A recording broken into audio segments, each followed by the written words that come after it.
Hai Sobat Bea Cukai, kembali lagi bersama kami di Crosscheck Podcast Bea Cukai Pulang Pisau.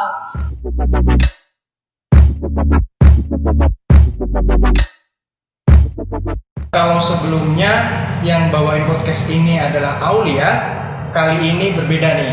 Hari ini podcastnya kita baca. Iya, gara-gara Kak Aul cuti sih, gimana sih Kak Aul? Oke, saya Hasya Lutfi Dan saya Priska akan memandu kalian untuk dalam topik-topik yang sangat menarik baru dan fresh pastinya. Nah, tapi kita nggak mau sebelumnya, soalnya kan kita kan kayak newbie gitu noob dalam berpodcastan ini ya Bang. Baru Jadi pertama kali.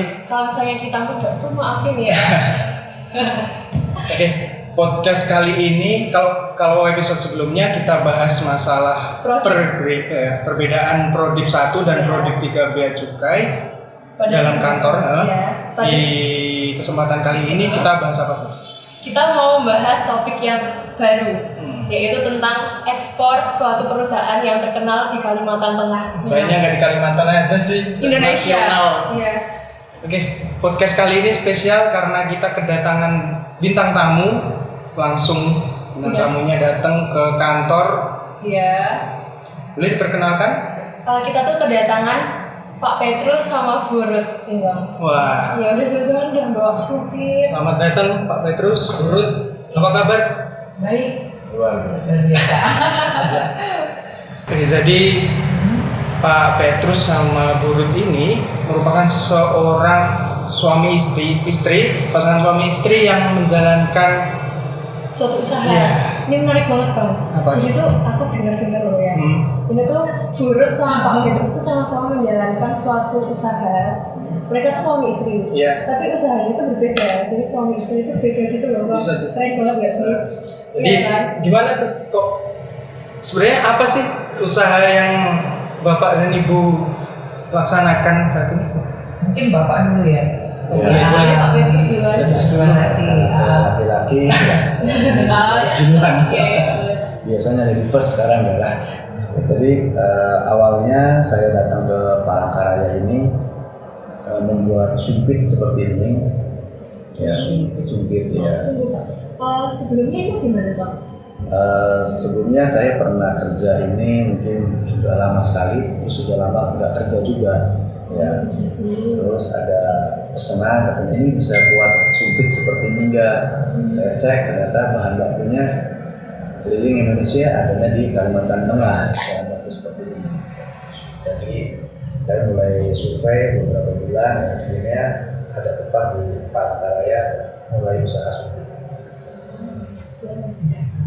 Gitu ya Pak. Sumpit ya. Iya itu diakselerasi ya. Ya, jadi ini uniknya pertama kali saya buat itu saya memanfaatkan limbah yang ada. Nah, teman-teman saya ada usaha sebelah kanan sebelah kiri itu ada bikin kusen, bikin pintu, banyak sih yang dibuat. Nah, limbah-limbahnya itu sebesar ini nggak kepake, kebanyakan dibuang sama mereka. Ya, jadi kayu bakar. Nah, saya manfaatin itu sebetulnya. Semua kita kolek, kumpulin semua, ya. Kemudian dibuat sumpit seperti ini, akhirnya jadi seperti ini. Awalnya kita belum bisa ekspor karena mesin belum lengkap semua. Mesin pertama kita buat, setengah jadi kita jual. Terus setelah 1 tahun mesin diperlengkapi, akhirnya bisa ekspor sendiri langsung ke negara tujuan. Berarti dari bahan yang tidak terpakai ya bisa dimanfaatkan jadi barang yang bernilai dan sampai ekspor ya. Iya hebat banget. Kita harus mencontoh Pak Petrus ini bisa melihat peluang usaha dari sebuah bongkahan sampah. Iya. Bisa jadikan barang ekspor. Terus selain sumpit, usaha apa lagi ya? Ya, selain sumpit, kita ada tempat yang lain. Nanti istri saya yang ngasih. Silakan Bu. Produknya apa aja, kirim kemana aja.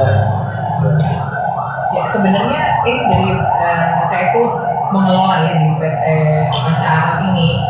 Sebenarnya basicnya tuh jauh banget. Saya PR media gitu. Pas ini kan perkayuan itu sebetulnya jauh banget gitu. Sampai buat belajar tuh di kayu apa ya itu lama banget gitu. kok ini begini warnanya, kok ada yang sama gitu. Jadi kalau di Panca Aras ini pure tentang kayu, perkayuan semua, terus kita ada oven juga. Tapi kita kayunya menyediakan tergantung buyer maunya apa. Oke. Tapi ada juga yang buyer datang dia sudah bawa kayu, masih belum belum diolah, belum di oven, belum di molding, dihalusin kayak begitu. Nah kita yang proses, terus sampai ekspor ke negara tujuan. Termasuk decking juga yang buat lantai kayak gitu. Soalnya memang jauh banget gitu dari awal basicnya kayu gitu. Belajarnya sampai hari ini saya masih belum hafal. Ini kayu apa masih? Oh nanti bikinnya apa ya? Oh tahu gitu. Itu latar belakangnya Masih belum. PR ya? Ya PR, media saya lama juga. Iya. Iya. Nah, tapi memang harus belajar ya. Iya, harus belajar. Iya. Ketemu banyak orang, terus buyer kan banyak yang dari luar juga yang tanpa kita sadari loh. Kok ini kita ketemu buyer yang dari luar gitu. Harus belajar lebih lagi dari situ. Mungkin ini usaha dari Panca Aras ya? Iya, Panca Aras. Panca Aras ini tuh bisa maju gitu juga gara-gara basic PR-nya ini. Iya, benar sekali. Ya, soalnya kan public relation, Nah, bisa memasarkan. jadi dua PT yang berbeda ya, berarti ada Budi Akselerasi sama PT Panca Aras. Nah ini awalnya gimana sih? Itu mana dulu yang terbentuk atau dua-duanya bareng? Kayu dulu kah yang Panca Aras Iya, atau sumpit Akselerasi. atau waktu bikin sumpit tuh kayak terpikir kayak oh iya bisa dibikin ini juga nih. Ya, jadi awalnya memang kita bikin sumpit dulu 8 tahun yang lalu. Kita awal bikin sumpit dan setelah jalan 2 tahun baru kita ada buat yang di Panca Aras ini.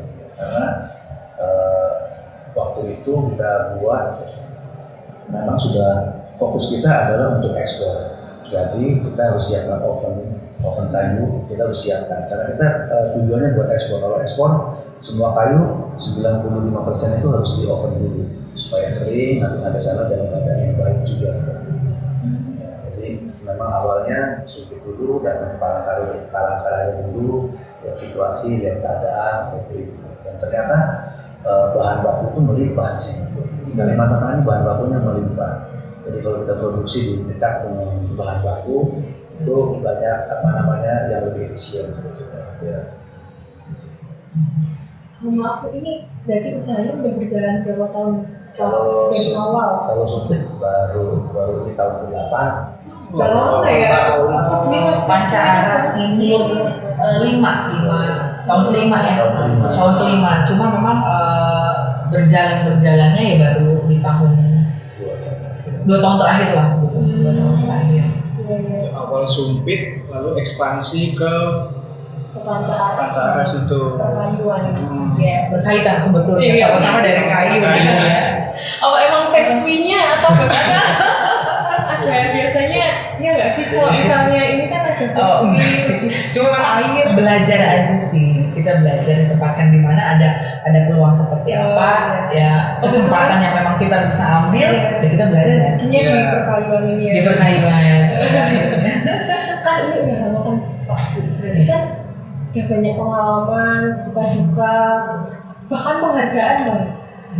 Bentar. Sebelum penghargaan, saya pengen tahu Pak, ini sebenarnya ekspornya kemana aja sih Pak? Ya. Kalau untuk sumpit ekspornya kan ini kan negara-negara tertentu saja. Ya. Iya. Jadi mulai dari Cina, Korea, Jepang. Tapi kita 90% kita kirim ke ke Jepang semua. Ya. Oh iya. Itu ya 90% ya kita kirim sumpit, kemudian macam-macamnya kita kirim. Pertama kali kita kirim semuanya dalam bentuk unfinish, ada yang finish juga. Nah, nanti yang di Jepang itu ada yang di finishing di Jepang seperti ini, ada juga seperti ini, ada juga seperti ini. Nah, kita kirim seperti ini, nanti hasilnya itu seperti ini ya Jepang. Ya. Jadi kita banyak belajar dari negara Jepang, mulai dari SDM-nya, proses produksi sampai kualitasnya yang mereka minta seperti apa. Berarti nggak hanya sumpit biasa untuk makan gitu ya? Ya. Nah ini kan sebenarnya buat makan aja. Enggak. Ya. Sumpit bisa dijual mahal di sana. Pak, iya Pak. Bagaimana perbedaan harga sebelum di kalau misalnya Iya. kalau Iya. masih kayak gini sama yang udah di finishing itu Iya. bedanya gimana? Jadi kalau masalah harga yang kita sekarang masih jualnya unfinished tapi memang sudah betul-betul high quality. Harga satu box ini isinya kurang lebih 1.000 pasang. Satu box 1.000 pasang. 1.000 pasang ya. Di Jepang kalau sudah di finishing seperti ini harganya itu sama dengan satu pasang. Wow. 1.000 pasang sekarang dengan satu pasang. Tapi dengan kualitas seperti ini. Iya. Kalau ini, kalau yang kualitas seperti ini 100 pasang, satu pasang. Nah, jadi 1.000 banding 1 sama 100 banding 1. Jadi perbedaannya cukup jauh ya harganya. Kalau yang kita jual unfinished ini satu box itu kurang lebih 100 US. Ini satu box 100 US. Ya. Nah, kemudian kalau sudah di finishing yang seperti ini satu pasang ya 100 US. Jadi kurang lebih sumpitnya aja 1.400.000 kurang lebih. Iya. Kalau sama packing jadi 1,9. Aku mikir-mikir kalau mau makan pakai sumpit itu. Dicat aja sendiri ya berarti. Iya. Jual lagi Oh, mahal. buat biasanya aku tuh goreng pakai sumpit goreng. Oh, Sumpit. Aku kayaknya nggak, mending tak simpen aja. Buat goreng apa apa ini? Bisa ini buat goreng. Matangnya lebih rata. Ya, kenapa mahal? Karena prosesnya kalau kita lihat di Jepangnya sendiri itu satu sumpit ini bisa baru selesai 30 kali yang kurang lebih. Ya. Jadi mulai cat dasar dulu, tunggu 2 kali kering, besoknya lagi cat lagi, belum dikasih ini aksesoris seperti ini, yang kulit kerang ditempel semua. Jadi mahalnya seperti itu. Karena ini bukan pakai mesin yang bisa produk massal seperti itu. Ya, sistem mahalnya cukup, ya memang pekerjaannya cukup rumit. Ternyata nggak cewek aja yang dulu. Sumpit juga rumit. merasa rumit? Beda rumit. Nilainya rumitan sumpit atau cewek? Aku nanti di pulang langsung. Ya, Mbak. Jadi kalau jalan-jalan ke Jepang, sempit. Nah, ternyata bahannya dari Kalimantan, mau Indonesia. Di sini aja. Jadi memang ada yang sumpit yang dipakai untuk makan sekali buat.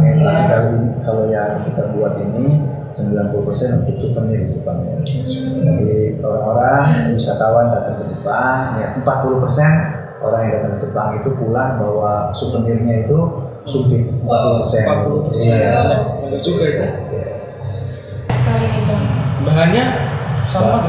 Yang selalu saya promosikan adalah karena adanya di Kalimantan Tengah, saya tinggal di Palangkaraya, semua kayu-kayu yang memang ada di Kalimantan Tengah.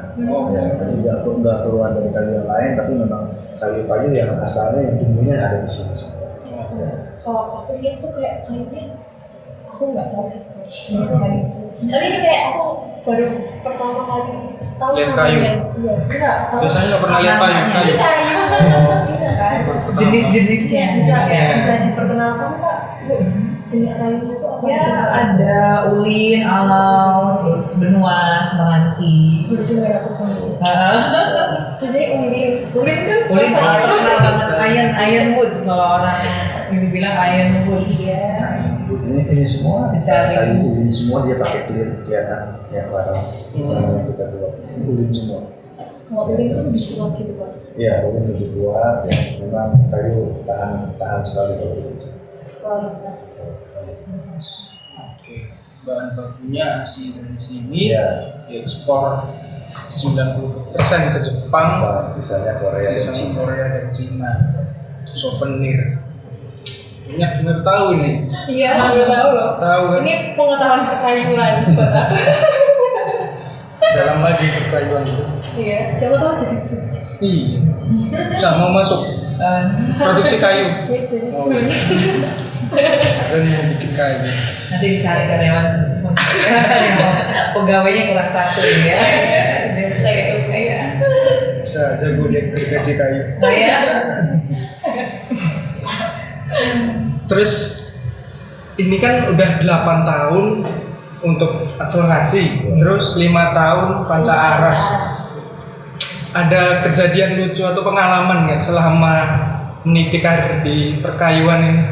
Ya, kalau yang di Sumpit itu kita waktu awal merintis kan semua efisien yang kita kirim juga pakai truk itu cari truk yang balikan, artinya dari Banjar biasa kirim barang apa ke Tangka, pulang kan kosong. Nah, terus dia langsung ke Surabaya biasanya. Baru saya titip produk-produk saya itu. Jadi udah berapa siap dijual, titip sama supir truk itu berangkat. Beberapa kali aman ya, semua aman, kasih ongkos, kasih apa semua sama barang-barang yang dibawa. Nah, ada satu kali kejadian yang namanya orang usaha ya, ada supir yang kurang baik ya, handphonenya dimatiin, barang saya ditaruh di Surabaya, nggak dikirim ke tempat tujuan, ongkosnya udah diambil semua ya, ngalamin hal-hal seperti itu. Tapi ya baiknya kita kenal dengan supir dan mereka beberapa kali kirim barang punya kita, mereka tahu itu barangnya dari sana. Nah, saya datang ke Surabaya, ternyata memang berantakan atau beberapa yang hilang, tapi ya itu suka dukanya kalau kirim barang seperti itu. Tapi jangan takut ya, selama 8 tahun baru ngalamin sekali gitu kok. Semoga nggak terulang lagi ya. Nah Bang Hasya, tadi kan kita udah dengar dukanya dari Pak Petrus, which is itu tuh udah akselerasi. Nah kita juga mau mendengar dong dukanya dari Panca Aras. Ya sebetulnya dukanya duka yang gimana sih, bukan gimana dari soal bahasa aja sih. Ini memacu saya untuk lebih lagi, karena kan bayar kebetulan 80% itu dari luar. Itu macam-macam. Ada negara India, China, Korea, itu kan Inggrisnya juga akan berbeda. Ada yang datang walaupun cuma datang bertanya, nego atau apa, itu dari Jerman, Inggrisnya udah berbeda. Sampai ada satu bayar yang bikin saya beneran kupingnya begini banget. Saya sampai malu nanya lagi apa gitu, minta diulang lagi, sampai malu banget. Sampai kalau telepon saya menghindari telepon dulu gitu. Nanti kalau di sini apa gitu gak jelas banget. Karena kan bahasa Inggrisnya gak jelas gitu. Logatnya berbeda. Tapi itu memang pronunciation. Tapi itu memacu lebih lagi. Oh ya, saya harus belajar lagi nih bahasa ini. Setidaknya dengan saya hello aja kan udah oke gitu. Dengan ya bisa-bisanya apa. Ada lagi yang bayar yang bisa bahasa Indonesia tapi bahasa Indonesianya muter-muter banget sampai maksudnya kemana sampai gitu, sampai sampai pusing banget gitu. Tapi seru sebetulnya seperti itu gitu. Sukanya ya kalau ekspor 1 bulan 3 kali senang banget saya ya. Dan bahan bakunya banyak, ada gitu, sedia, semuanya lancar, itu yang bikin saya suka. Dukanya lupa gitu. Ya, solusi untuk dukanya itu gimana Bu?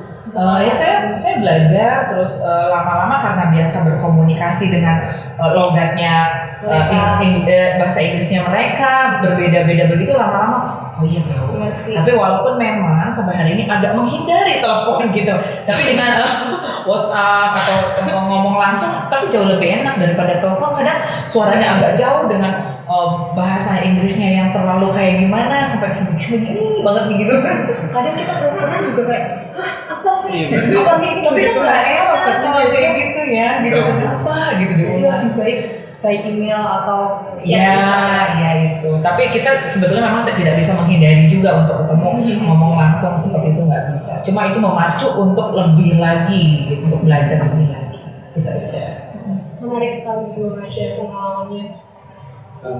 Gabungan antara sinyal jelek sama bahasa yang jelek. Jadi bisa pura-pura gini, halo, tunggu, gitu.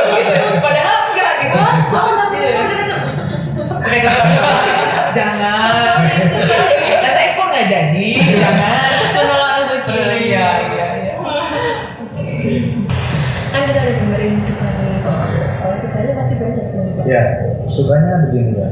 Di dalam usaha itu kita tujuannya bukan hanya cari profit ya, bukan hanya cari keuntungan, tapi dimana dengan adanya lebih akselerasi bisa dirasakan oleh orang-orang sekitar ya, yang kita buka peluang usaha, peluang orang-orang bisa bekerja seperti itu.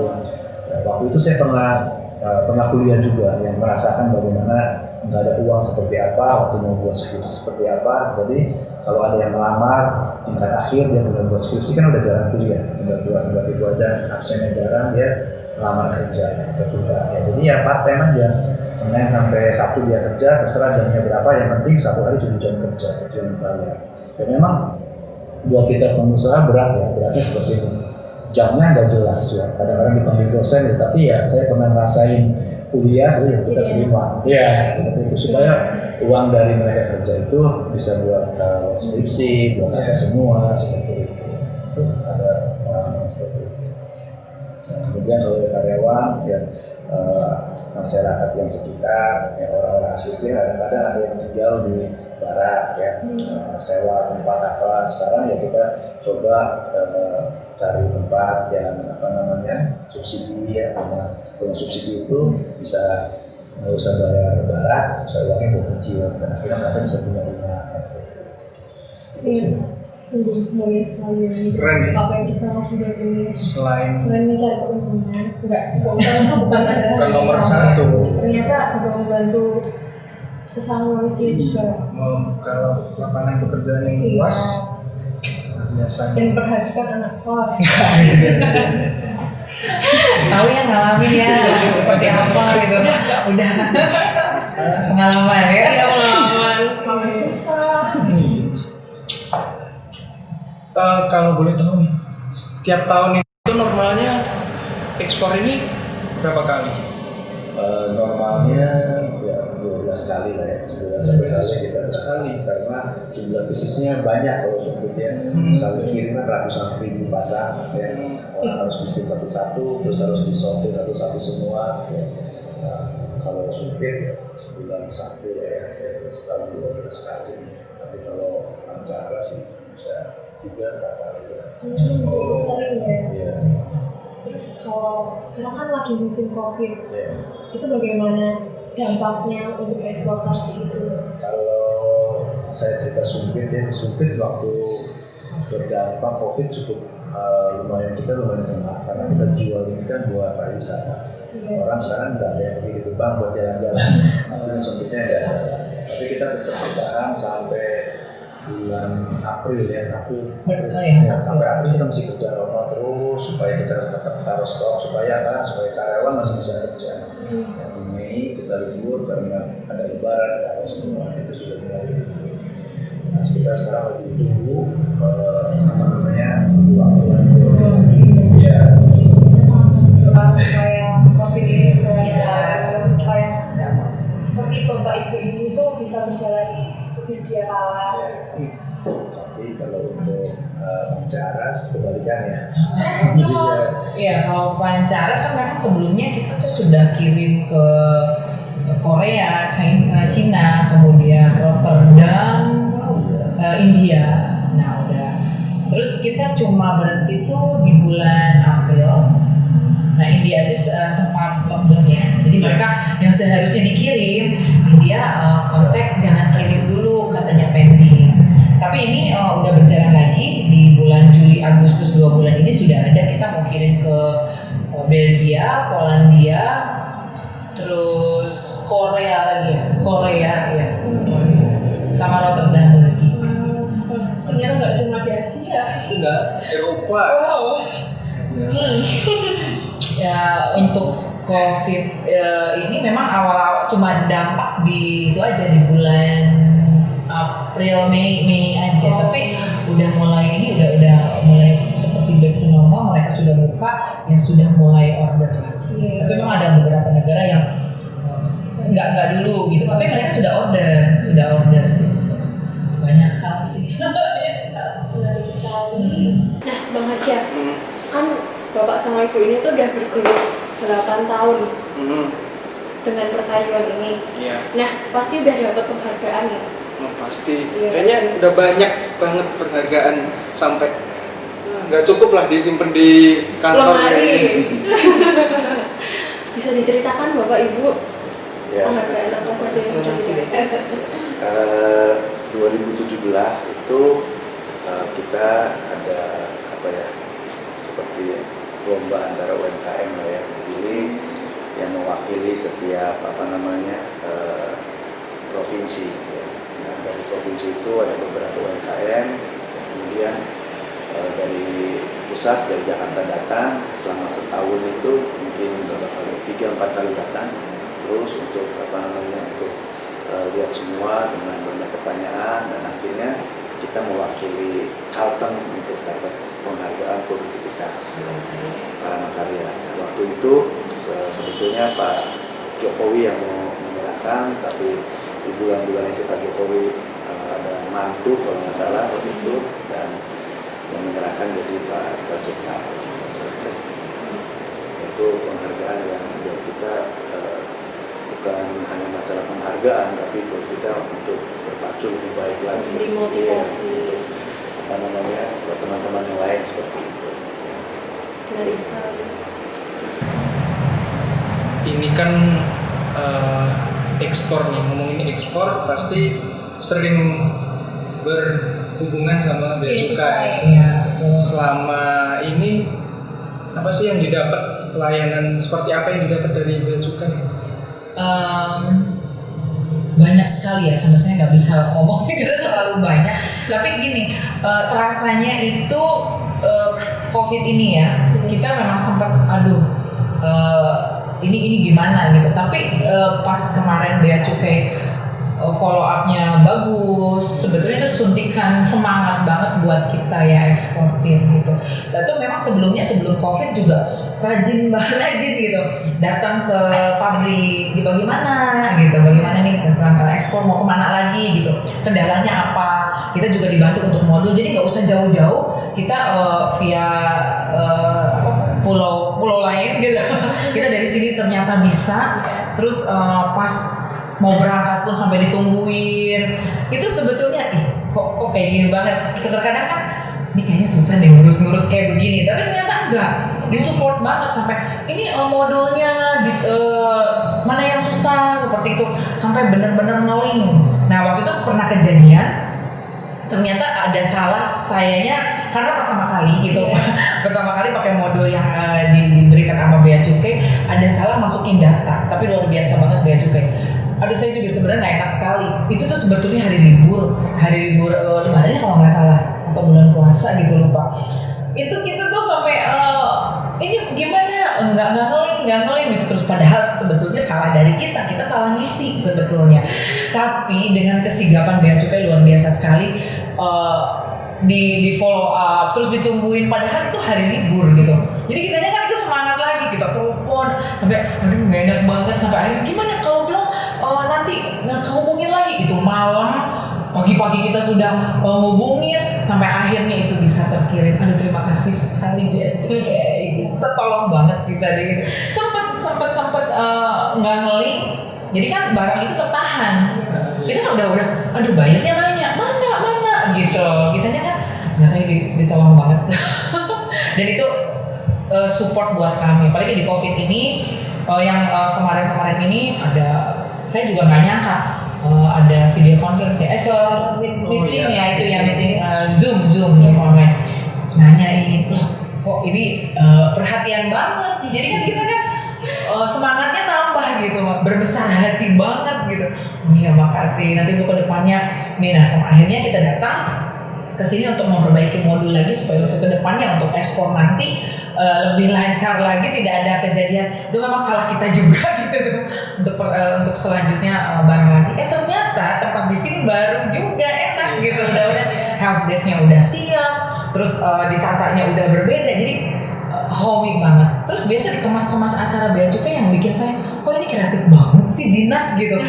Waktu pertemuan terakhir sebelumnya COVID itu dibikin kayak kafe, jadi kebersamaannya tuh ada gitu, nggak ada jarak antara bea cukai sama kita. Kadang kita ya orang ini susah nih nanti gini, enggak, kita mendapatkan informasi yang selengkap-lengkapnya dan mudah banget untuk kita mencernanya gitu. Kurang apa? Makasih banget bea cukai Pulang Pisau, keren deh. Ya ini sih ini masih dari Akselerasi gimana? Pak akselerasi ada keperluan gitu Pak? Nggak ada, sudah sangat disupport sekali sama bea cukai.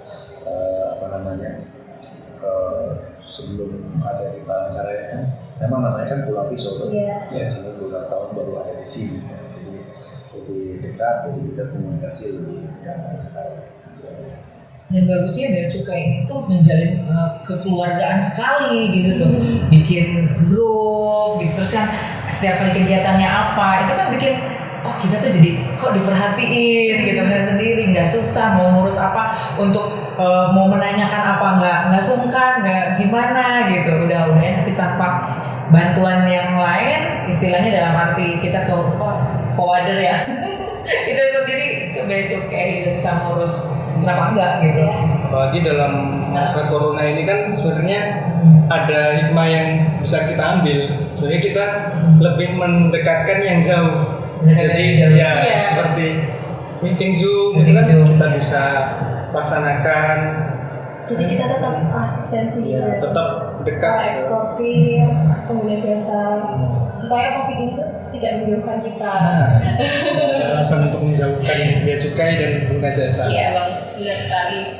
Tiap kesini dapat goodie bag gitu. Iya, harusnya kan kita yang istilahnya merepotkan sini gitu, setiap kali sampai nanyanya tuh nggak kira-kira dari A sampai Z, terus nanya lagi. Ya maklum ya, dibilang gaptek untuk soal modulnya gitu, ekspor udah tahu caranya. Cuma kan untuk modul masukin kayak gitu kan takut salah. Selama ini kan kita nggak sendiri gitu.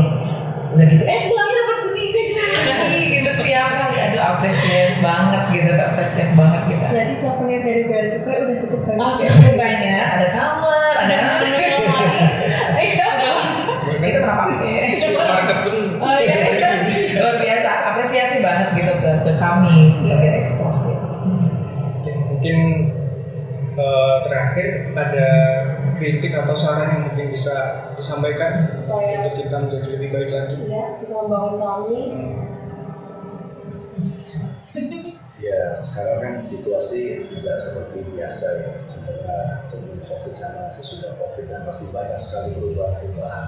Dinamika seperti ini ya, dengan keadaan yang terus berubah, ya kita harapkan bea cukai juga bisa mengikuti sehingga dalam keadaan apapun ekspor kita tidak terhambat, ya tidak ada masalah, selalu disupport seperti itu.